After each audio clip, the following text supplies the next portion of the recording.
You wanted the best. You've got the best podcast. The hottest podcast in the world. The Chris Voss Show, the preeminent podcast with guests so smart you may experience serious brain bleed. The CEOs, authors, thought leaders, visionaries, and motivators. Get ready. Strap yourself in. Keep your hands, arms, and legs inside the vehicle at all times, because you're about to go on a monster education roller coaster with your brain. Now, here's your host, Chris Voss. Hi, folks. Chris Voss here from the ChrisVossShow.com, the ChrisVossShow.com. Welcome to the big show, my family and friends. Oh, my gosh. We've got a brilliant scholar of about 20-plus books on the show with us today, and we're going to be talking about biblical Armageddon.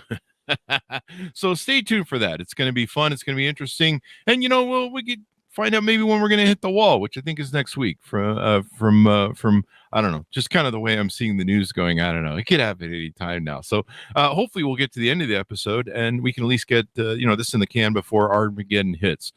We have an amazing scholar on the show. He'll be talking to us about today. But in the meantime, the guilt and shaming must start for the plugs of the Chris Voss Show. Please refer the show to your family, friends, and relatives. Please, for the love of God, refer the show. No, I'm just kidding. Go to iTunes. Give us a great referral of 5 stars over there. Go to goodreads.com/Chris Voss. Go to our big YouTube channel and LinkedIn, the LinkedIn newsletter. It's killing it over there. Go to LinkedIn and check that out as well. Follow me over there as well. And now, without further ado, we're going to be talking about the end of the world. In a world gone mad, Jesus is coming on March 21st, 2023 with Armageddon coming to your house near you. Anyway, Bart D. Ehrman is on the show with us today.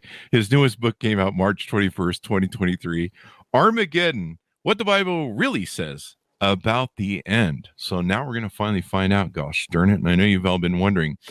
He is the author of more than 20 books, including the New York Times bestselling Misquoting Jesus and God's Problem. I've seen that movie. He has a few problems he needs to fix. Can we get some work done down here, people? God. Bart is the James A. Gray Distinguished Professor of Religious Studies at the University of North Carolina, Chapel Hill, and is a leading authority on the Bible and the life of Jesus.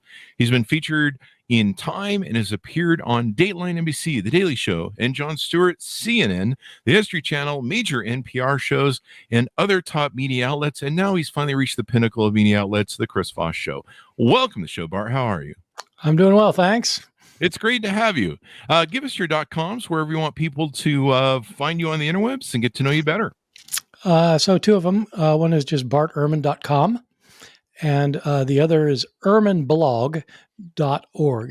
There you go. So when does the Armageddon happen? And when should I set a Zoom time for this or something? Yeah, well, you might want to set the Zoom time before that. Oh, that's right. Probably an hour before. You're going to be facing Zap time, so you need to get the Zoom out of the way. Yeah, so my book is about the book of Revelation mainly, and about what the Bible has to say about when the end is coming. And most people read the book of Revelation. Most people don't read the book of Revelation because it's too bizarre and crazy for them. But the people who do read it think it's predicting what's going to happen sometime, this year. And people have always said that. And in my book, I try to show why everybody's been wrong about that and why everybody will be wrong about that. It's because that's not what the book of Revelation is about. There you go. What the Bible really says about the end. The Bible's kind of like the Constitution. Everybody seems to quote it, but then you're like, where is that exactly? And they're like,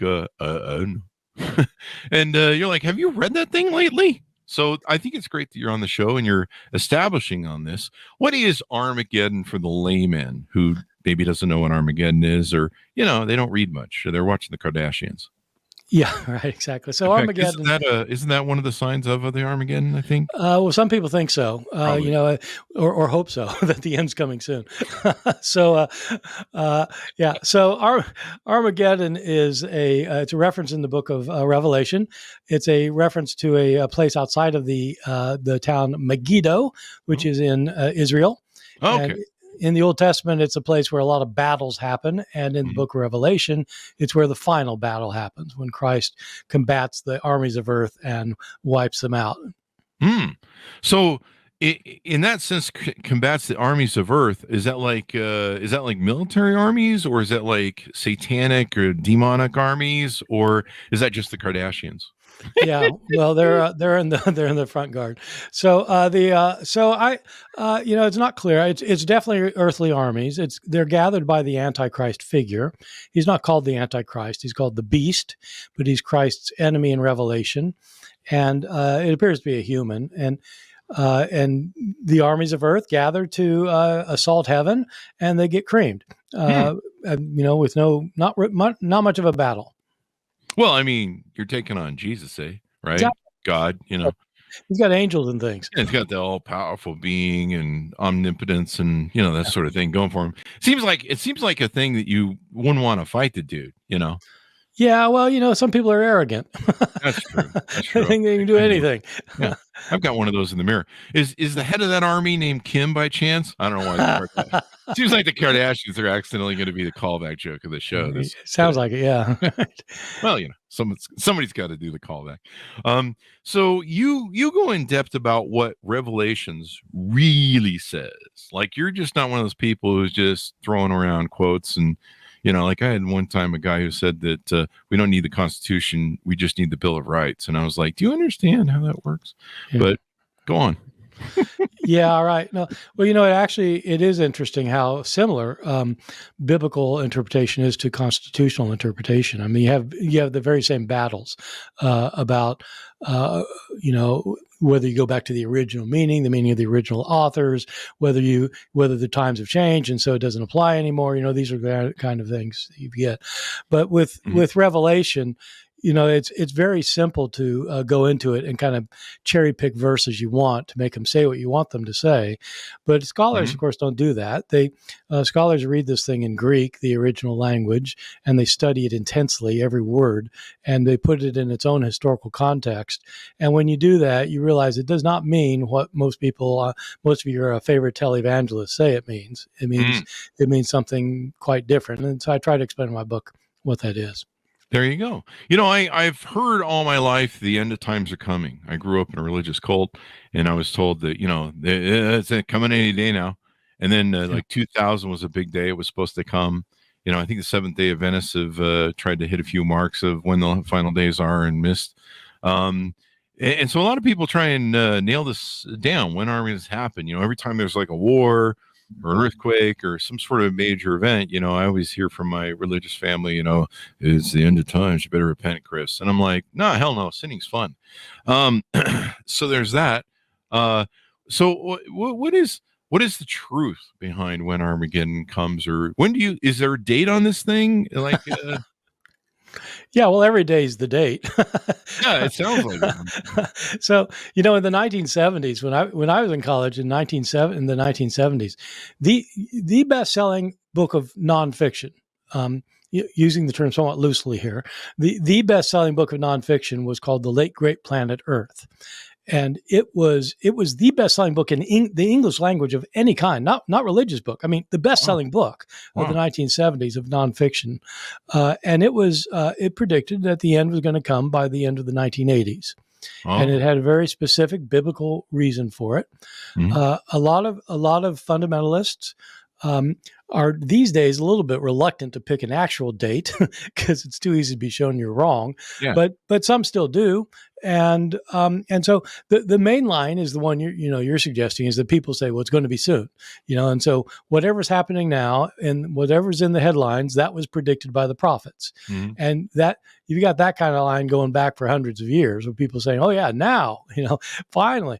It actually all started in the Western world with the French Revolution. That's when people started in the modern world started setting dates, because the French Revolution was so flipping crazy that everybody said, this got to be out of Revelation. This is too much. Everyone's running around with their heads off. Exactly. Yeah. Right. Cut off. Yeah. You can look up that joke, Gen X, or Gen Z. I mean, I have always heard rumblings of Armageddon, but usually after a night of drinking and Taco Bell. So that's a whole other matter. Yeah. Sure that's not a good way to go. Yeah, it's kind of like the lake of fire. Yeah, there's something that rises from the pit called Beelzebub and stuff. Yeah, but after that, you're pretty good. So Armageddon, why is this so misunderstood by people? Are people just trying to make money off it? Are people just, because I've heard the table pounding of like, you must repent now because tomorrow the world must end. I think that's usually the guy in the corner with the, the street corner with the sign, the world ends soon. Yeah. Why is this so misunderstood or misquoted? Well, I think, I don't know. I mean, I'm sure some people do it to make the money. I mean, people like Hal Lindsey, the guy who wrote Late Great Planet Earth, became fabulously wealthy, and that wouldn't have happened if the end had come. And so, he's still going at it. He's still hard to spend that money. He wrote this book in 1970, and he's still on the radio saying that now the signs are being fulfilled. Oh yeah, now. So I think, I think some people I don't know if they do it for the money, but some people are just really convinced that God has spoken to them through the Bible, and that this is that they've figured it out finally. No one else has figured out to now, but now I've got it, and this is it. And sometimes that means a specific date. More often these days, it just means you better repent because it's coming soon. Russia's just invaded, and all hell's going to break out, and you got to be ready. Yeah. I mean, they're like, World War III is happening. And, everyone knows that doesn't happen for at least 2 more years, right? We all know that. Usually after a night of Taco Bell and vodka. So you basically talk about the prophecy and the symbolism, the violent imagery, the syntax. What about like isn't there like a part in Revelations? I watched Omen too many times. Isn't there a part where they're like, the Omen kid comes along and, he starts, the weird chorus orchestra kicks in with the, I can't do it. Saying I should probably have that set up in sound. But isn't there a thing where the whole orchestra joins in and, it's the whole singing and screaming and stuff that goes on. And, he runs around for a while and then Jesus comes. Yeah, no, the Omen thing is, that's kind of a bit of a modernization. So the Antichrist figure in the Book of Revelation is not a kid; he's not like born. This is the thing: is if you read the Book of Revelation as predicting our future, then you can come up with all sorts of things. That the Antichrist is X, Y, or Z. That when in the Second World War is Mussolini or Hitler. Lately it was Saddam Hussein. When I was in college, a guy wrote a book saying it was Henry Kissinger. So you come up with all these names, but it's a leader. It's a leader of the earth. Some person. Historically, it's none of the above. It's not referring to somebody in the future. It's referring to somebody in John's own day. He's actually talking about the problems in his time. He's writing a book to people who are alive at the time. He tells us who he's writing to, and they're meant to understand what he's talking about. And the fact that 2,000 years later, half the world doesn't know what he's talking about has no bearing on the fact that they actually knew what he meant, and he meant something about their own time. Oh, so was it the end of the world in his time then? That's what he thought. Yeah. Oh. It's quite, when you unpack Revelation from a historical point of view, it's clear the Antichrist figure is the city of Rome and its leader, the Roman emperor, and they're the enemy that are the Antichrist that God is soon going to destroy, and he's going to take all the power and all the wealth that these damn Romans have and give them to the Christians. And so the Christians are going to take over the earth. Like Rome has now. So is the Bible Revelation's Armageddon then really in the future then? It was supposed to have happened in the past and it maybe didn't, or it did? Well, no, it didn't. Here we are. He was wrong. Yeah. I mean, that happens in the Bible. It just ruined the whole Omen series for me. Well, I mean, it's not as exciting as saying, that Putin's the Antichrist, but I mean, the reality is Putin's not the Antichrist. I mean, he kind of is, but I mean, he's not the one John was talking about. No. I thought it was recently Elon Musk because, it says in the Bible, everyone will wear the mark, and he just started selling the mark of verified for $14.99, or maybe that's Zuckerberg, one of the two of them. Well, the Antichrist does take over the world economy. And so, Musk, although lately it doesn't look like it's going to happen for him. Yeah, maybe it will be Muckerberg. Muckerberg. I think that's a new name I'm using for I think you are. Muck Zuck. Maybe it'll be TikTok. Maybe the Armageddon will come with TikTok. I don't know. So basically, you've blown up everyone's bubble, and the Armageddon, if it was going to happen, it happened back in you said Paul's time. Who wrote it? No, so it's written at the end of the first century, probably in the 90s. All right, and it's an author who's very, very upset with the situation of Christians in Rome. And he's writing an apocalypse. So what people don't realize, I think, is that, look, most people avoid the book of Revelation, even if they do read the Bible. If they read the Bible, Revelation is the one book they're not going to touch because it's just too bizarre. But those that do read it, of course, think it's talking about our future because that's what they've always been told. But the reality is that for most of the history of Christianity, this was not understood to be a prediction of the future at all. And so it's a modern reading. And part of the things I do in my book is I try to explain where this idea comes from. Well, that's important. I kind of, on one hand, I feel kind of relieved that, like, oh, good, it isn't really something that's supposed to happen in the future. But on the other hand, I don't know. I guess we'll just get back to sinning because now I don't have anything to worry about. Hey, get back to sinning, damn it. Well, what ended up happening in Christianity is they gave up on this idea that the end of the world was going to come sometime, within the next year or so. And what they did is then they invented the idea that when you die, you go to heaven or hell. Mm-hmm. So I'm sorry to mention this for your sinning proclivities, but you still got a hell of a lot of trouble. Oh, yeah, well, in the Christian tradition, you die, okay, baby. You're going to pay the price here. Rhino last week. It's that whole Vegas thing. I don't know. I've done a little bit of drinking and maybe a couple swearing, but that's all right. God can live with that. Some people they play, they kind of play that cover the bases game with religion, where they're like, well, I keep 1 foot here and 1 foot over there, and and maybe when I need to run home, I'll run home. But in the meantime, I'll work. Yeah. Well, no, I mean, a lot of my students, I teach in the South. I teach in the Bible Belt. And my students are not a lot. Some of my students are religious because they're afraid of burning in hell. I mean, they don't, it's like, it's fire insurance. And so they just don't want to, they don't want that. And so, but, and a lot of people think if there's no afterlife, well, why not party on? And so, You know what they should do to keep me from going to hell and from doing all my sinnering? I don't know. I'm just making up jokes. They should say the Kardashians are going to be there, because the problem they have right now, I mean, this is a marketing problem religion has.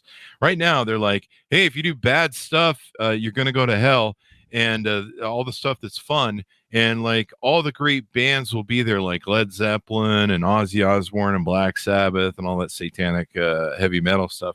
And you're like, well, I'm going to hell because I love Metallica and I love Black Sabbath and I want to see them play in hell. I mean, that's going to be hot. I mean, like, seriously.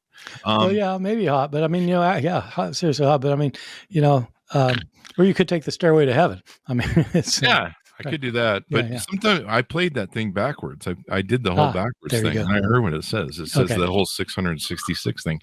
But what I'm saying is what they should do is say the Kardashians and like all the housewives or whatever stupid drama stand are going to be in hell. And I will stop sinning just to get to heaven, just to get away from them. I got it. I've spent a lifetime already. So speaking of 666, what is that, famous 666 that all these great bands wrote about, Satanism, and what's that all going on about? Was that something that was back then, or is that something? All right. So in the Antichrist figure in Revelation is the John has a vision of this beast, this wild beast that takes over the earth and that everybody worships, and an angel standing by to explain what it is he's seeing.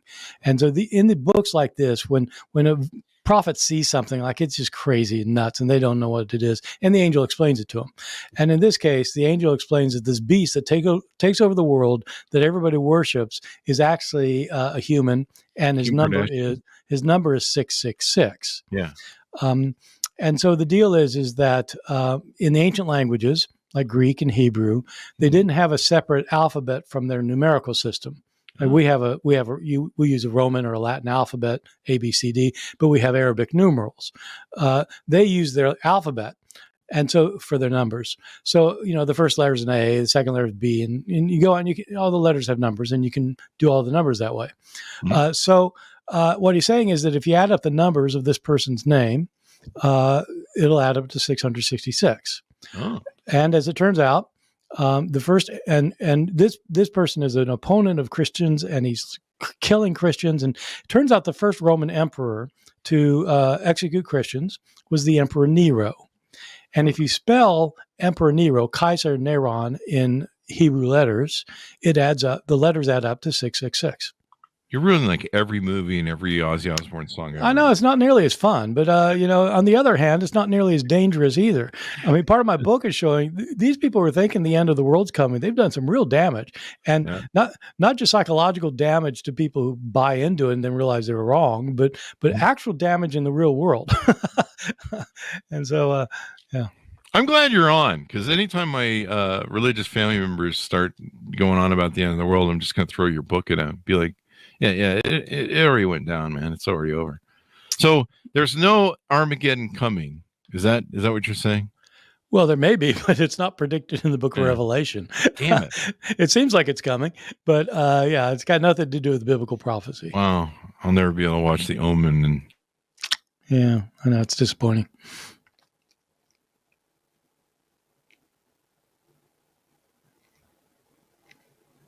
Listen to Black Sabbath ever again. Tease out of the book. What else do we need to know to tease out of the book? I think we had an internet bump there. Bart, can you hear me? What else is there to tease out on the book? In my book or the book of Revelation? No, well, your book about the book of Revelations. There are kind of bizarre implications for this idea that that the Bible's predicting what's going to happen in the future. One of them is that U.S. foreign policy has been affected in rather serious ways. And so in the book, I don't take a stand on the Israeli-Palestinian issue, but I do explain why evangelicals have always been in strong support of Israel. Because on the surface, why? I mean, American evangelicals think that all Jews are going to hell. So why are they supporting Israel exactly? And why are they so gung-ho for it? Is it because Steven Spielberg makes such good movies? Yeah, well, no, it's not. Although he did, but it's not that. It's because evangelicals interpret the Bible as saying that Israel has to be a strong nation, and that Israel, in fact, has to take over the Temple Mount and destroy the Dome of the Rock and build the temple again. Because if the temple doesn't exist, Jesus can't come back because of a verse in the Bible. And so the support of Israel by evangelicals in America and in England started in the early 19th century by people who were convinced that Israel had to become a nation, which it did in 1948, and that the temple had to be rebuilt, which is yet to happen. And so, the move of the embassy from Tel Aviv to Jerusalem was not religiously innocent. This was to support evangelicals who want the temple to be rebuilt. So the temple hasn't been rebuilt yet. No, it was destroyed in the year 70 by Roman armies, and it doesn't exist. So if you go to Jerusalem now, you go to the Temple Mount, and the Western Wall, what used to be called the Wailing Wall, is part of that's still there. The rest of it's wiped out. But on top of the mount itself, there are some religious structures, including Islamic holy sites. So if Israel doesn't take over the Temple Mount completely and drive out the Muslims, then the temple can't be rebuilt and Jesus can't return. But man, if they do that, if they do destroy the temple, the Dome of the Rock, oh my God, then you will have Armageddon. Whoa. Well, I mean, do we want Jesus to come back yet? Because we're having a good time down here. We don't want him to, show up and be like, oh man, you guys. What are you guys doing down here, eh? I'm just gonna flood y'all or something. Yeah, well, laid back party animals don't want him to come back, but give me a couple more years at Spirit Rhino. Most of the world's having a pretty wretched time of it, and it's not good down here. That's true. Get me out of here. And but so I don't understand though. I feel like George Carlin right now. Like if he's an all omnipotent God, Why does he need a temple to come back? Seems like he runs the universe. He can do whatever. Oh yeah, I know, because as runner of the universe, he predicted the temple would be rebuilt. That's why. So he's kind of stuck. He said it was going to be, so it's got to be. And we got to hold him to it. Seems like he's omnipotent. I mean, doesn't he change his mind? He played that one game with Abraham and his son that one time where he's like, kill the son. He's like, never mind. No. In the Bible, he does change in the Old Testament especially, he changes his mind a lot. But even in the New Testament, I mean, in the New Testament, you have one book, the book of 2 Peter, that's explaining why, in fact, God said it was going to be soon, but he didn't really mean by our calendar. The Old Testament seems like a God with maybe some childhood trauma, and then he gets some therapy, it seems, and then the New Testament starts. Yeah, kind of. But I mean, the thing is, the God of the Old Testament is a God of love. And but I mean, he's a wrathful fellow a lot of time. He's a very violent book. But when people tell me that the Old Testament has the God of wrath and the New Testament has the God of love, I just ask them, have you read Revelation lately? Oh my God, you talk about violent wrath. It's kind of wrath, violent. It's kind of weird ending to the book too. It's the Revelation's at the end, right? Yeah, well, so it makes sense the way they organize the Bible. You start with the creation of the world in Genesis, and then you end with the destruction of the world in Revelation, and so that makes sense. But it is, the book of Revelation had trouble getting in to the New Testament. That sounds like every episode of the Kardashians, actually. Well, none of them's getting in. I'm telling you that. So it had trouble making it into the New Testament, and part of my book is explaining why, and then how it did get in. Because if it hadn't gotten in, the world would have been a very different place. We wouldn't have all these fundamentalists running around, for one thing. Damn. Well, I mean, you've ruined the plot of every Black Sabbath song for me, every dark Ozzy Osbourne song, and 666 of Satan, and you ruined Iron Maiden's famous song and album, The Number of the Beast. Anything else you want to ruin before we go out here, Bart? We ruined the Kardashians too. Well, the funny thing is that of course, fundamentalist Christians and evangelicals are really pissed off at me because I say things like this. Wow. Oh my God. Yeah, no, it's quite, but for them, I really am ruining things. And the reality is I'm not. What I do, I write these books, and basically I'm just saying what historical scholars have known for a long time. There are Christian scholars who agree with me. I don't know. I'm not a Christian. I mean, I'm a historical scholar. I used to be a Christian. No, I'm not a Christian, but there are very, very fine Christian historical scholars who agree with just about everything I say in this book. I mean, it's a violent book, and it's not. I end my book by saying that this author, in my judgment, does not actually have the gospel of Jesus. He does not agree with Jesus, and that's a rather important point. Jesus was not this wrathful, vengeful, out for blood guy, and the author of Revelation is. There you go. Was there like one of the names of the beast was Abaddon in the Bible? Yeah, in the book of Revelation, there are lots of weird names in the Bible, and so if you reform and kick the sin habit and enroll at Moody Bible Institute, you'll probably be given an entrance exam, and so I suggest you memorize the names. There you go. I actually named one of my dogs Abaddon. Oh, you did? That was when I believed all this stuff before you ruined it. And you didn't believe it. I bought some of it, but I wish I would have known this when I was a kid, because my mom would, put the fear of hell and fire and damnation into us as kids. You better stop being bad kids, or else Jesus is going to come and smite you. And we're no, but a lot of the psychological damage of people thinking the Revelation is predicting the end is that there's been, for almost 200 years now, there's been this idea of a rapture where Jesus is going to come and take people out of the world so they don't have to experience all this chaos that's going to happen when the Antichrist comes.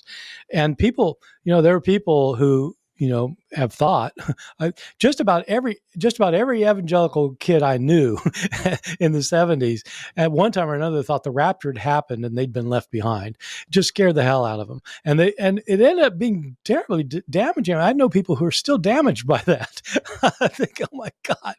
And so it's just for one thing, the rapture is not in the Bible at all. That's Really? just made up. Yeah. No, that's Really? in my book I explain where it didn't start till the 1830s. The idea of a rapture where Jesus takes everybody out so the rest of us can suffer hell on earth for a while. That's just made up. But it's so it's in it's not in the Bible. It's not in Revelation, not anywhere in the Bible. I mean, it's like there's been like TV shows and movies made about it and everything. What the heck? Yeah. Well, look, the best-selling novel series probably of all time was Left Behind, which was, it sold, I don't know, over 80 million copies in the 1990s. And it was all about that. The rapture happens, and what happens when you're left behind. And people read this as if this is the Bible speaking. It's just some guy coming up with stuff. There you go. Well, I mean, this is kind of a downer because there's some days when I accidentally skip across the Kardashians or I see some Gen Z people doing weird stuff on TikTok, and I go, please, God, can we make this stop tomorrow? Can Armageddon just comes, put us out of our misery for the love of God? Ironically, one of your big, I think, is it one of your biggest books out of the 20 plus books you've done? It was Misquoting Jesus. Yeah, it was the first kind of big selling book I did. And first time you decided to piss off evangelicals? No, I decided to piss them off before that, but that was the one that really kind of did it. This is entertainment for an atheist right here. Yeah. And I think, misquoting Jesus' story, but I think this is important because, it seems like there's a lot of abuse that goes on of Armageddon and what Jesus said and what Jesus didn't say. He's mowed my lawn every week now for years. I've never heard any of the stuff that's been quoted from him that I hear people quote. And I think it's really important that, some scholars really nail this down so that people aren't just running around saying, Jesus said this, Jesus said that. I mean, I had a quote from him here. Welcome to the jungle. It gets worse here every day. Turns out he didn't say that either. That was some song from some band.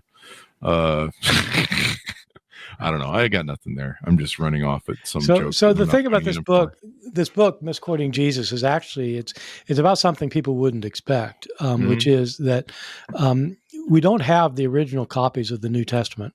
Yeah. We have so when the authors wrote something, whoever wrote the book Revelation wrote this thing, and we don't have that thing he wrote. We have copies made later by scribes, and we actually don't have the first copies or copies of the copies of the copies of the copies. We have copies from centuries later, and all these copies we have are different from each other. They have different wordings for different verses, and so scholars have to figure out, well, what did the author write, because we don't have his writing, and there are places where we don't know. And just for as an example, when you mentioned 666, in some of our surviving copies, it's not 666, it's 616. Oh, wow. Which isn't as interesting. But if you spell that name Caesar Nero, there's two ways to spell it: Kaiser Neron with a noon at Hebrew noon at the end, or without the noon. And the noon is worth 50.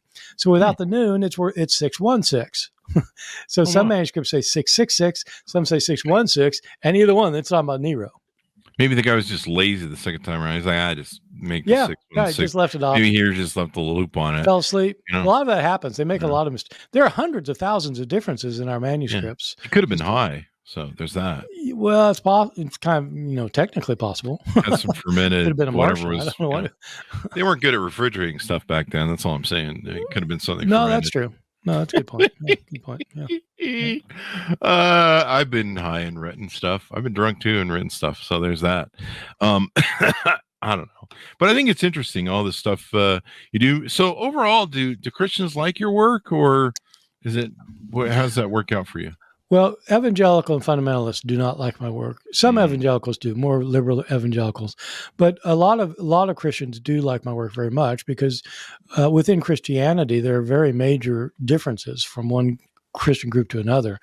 And fundamentalists really, they're not the majority of Christians in the world. They just happen to be the loudest ones. Oh. And they convince people of a lot of things that are just not true.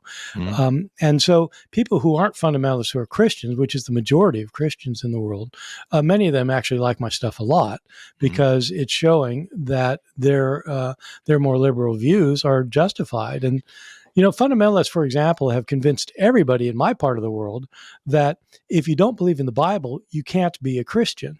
Mm. That's just crazy. That's crazy talk. But it's what fundamentalists say. And so everybody who's not a Christian thinks it's true. It's not true at all. For most of history, people haven't believed in the Bible and been a Christian. They've been Christians. They followed, they believe in Christ. They don't believe in the Bible. Yeah.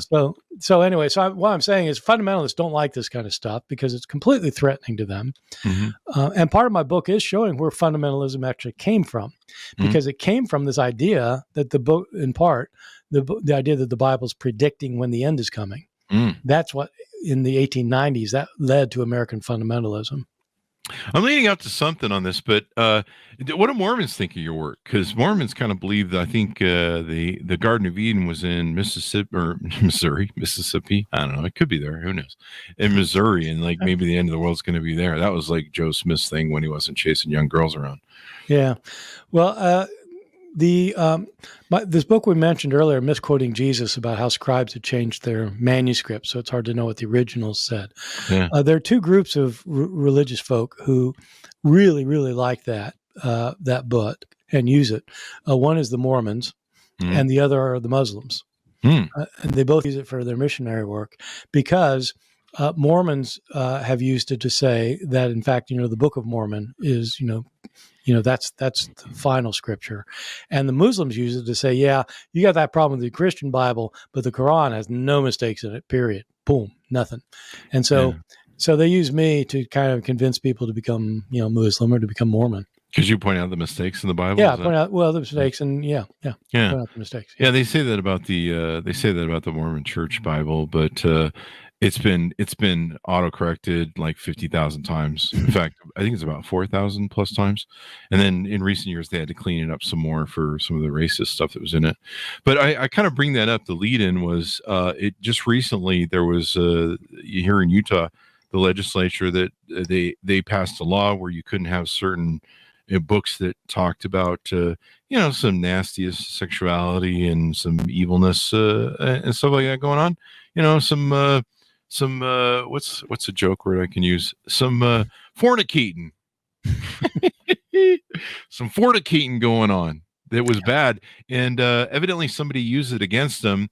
I believe the Church of Satan did that in Florida too, but they used the law to get the Bible banned from libraries and schools or something. Yeah, and it kind of backfired on the people that were trying to just push the Bible and nothing else. Yeah.